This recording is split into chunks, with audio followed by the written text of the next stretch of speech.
Hey guys, today we're going to try out a bunch of cheap art supplies that I found in Walmart. As soon as I started filming, this little bug came out of the pencils and I tried to blow him away to the other side of the desk, but the little bugger kept defending his spot by retracting his body, and he's just like, I'm not moving. And I had to catch him off guard when he was turned around to make him move. But don't worry, no bugs were hurt in the making of this video. So these Crayola paints were $3, the pencils were $2, and the brush set was $3. This is ridiculously cheap compared to the supplies I normally use, which are professional. But actually, I started watercolors on these paints, and I don't know what they are. I got them in a garage sale, in those big art kits. They're really crappy paints, but I love them, and I don't know. I think that's how I learned watercolors, and I'm fine. I transitioned to nicer watercolors so easily. So I'm a firm believer that the paints you use aren't as important when you're starting out, as long as they act like watercolors. These brushes were the ones I was really concerned about because they don't end at a tip like a normal round brush does. So I think they would be the biggest challenge, but let's see if it can be done. And hint, it kind of can, except for details. Now for paper, I'm using what I normally use, which is this Canson Excel paper, because it's already as cheap as it gets for 140-pound paper. I strongly believe using paper that is under 140 pounds will limit you a lot because it will warp too much when you use more water, and that can look really bad and be really hard to deal with. And for $10, you can get 30 sheets of this paper, which would last you a long time, so just splurge on it if you can. It's actually my favorite paper and the one I use in almost all my projects. So I started painting loose florals, and as you can see, it acted a lot like normal watercolors. The blending was a little bit weird, but it did happen, and the paint reacted well with the water. The paint does have a thick and slimy consistency, and I found it to be more opaque. So it reminds me a lot of gouache in some ways. It was really hard to pick up a lot of color, and I thought it was just not concentrated paint, but once the cakes got more wet, the colors impressed me so much. They were really compared to my top-of-the-line Mission Gold watercolors. They were so vibrant. The paint also seemed to dry much slower and absorb less into the paper. But none of these things were bad or overly annoying. I was actually super impressed, and the paint exceeded my expectations, which were very low. I fell in love with that cyan color in the palette. It was just so beautiful and it was so vibrant. I don't know, I love that color. Maybe I'll use these paints again just for that color. I didn't struggle with the painting. It was effortless. It was harder to use than normal watercolors, but all the same principles apply. I think if you're broke and want to paint, you should pick these up and practice with them.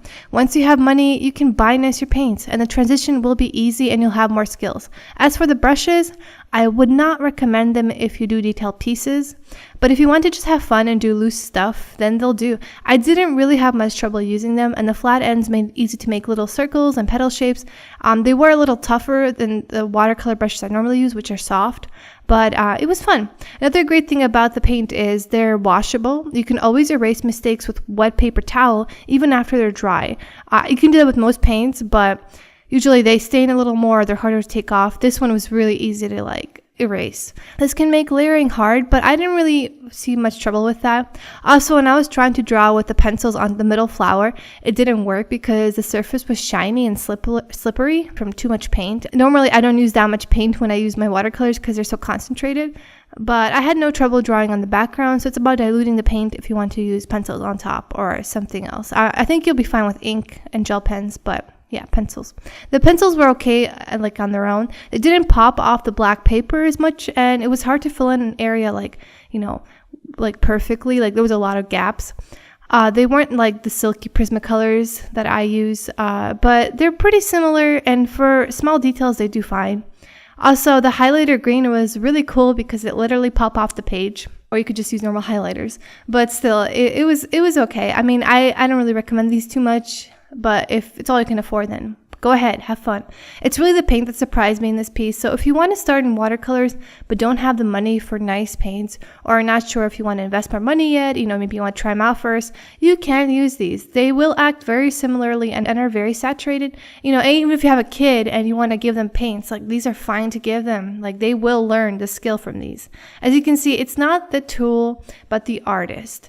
I really like how this piece turned out. So, just practice and grow your skills with whatever tools you have. I don't care how much they cost, whether they're cheap or expensive. It really doesn't matter. I literally started painting and drawing on really cheap tools because I was broke back then. And it literally made no difference in the long term. I just kept upgrading to nicer paints and brushes and everything the more money I had. But in the end, I still like that cheaper paper.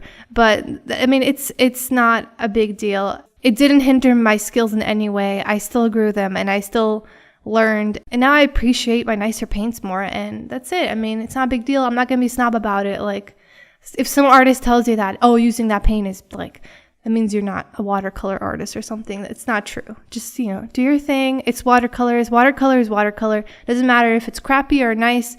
It's still watercolor. So just practice with it and you can still make beautiful pieces with it. So I hope you guys enjoy this video and I'll see you in the next one. Happy painting. Oh, and if you make something with Crayola paints, tag me on Instagram. I'd love to see what you guys make. I mean, this was really fun to do, so yeah.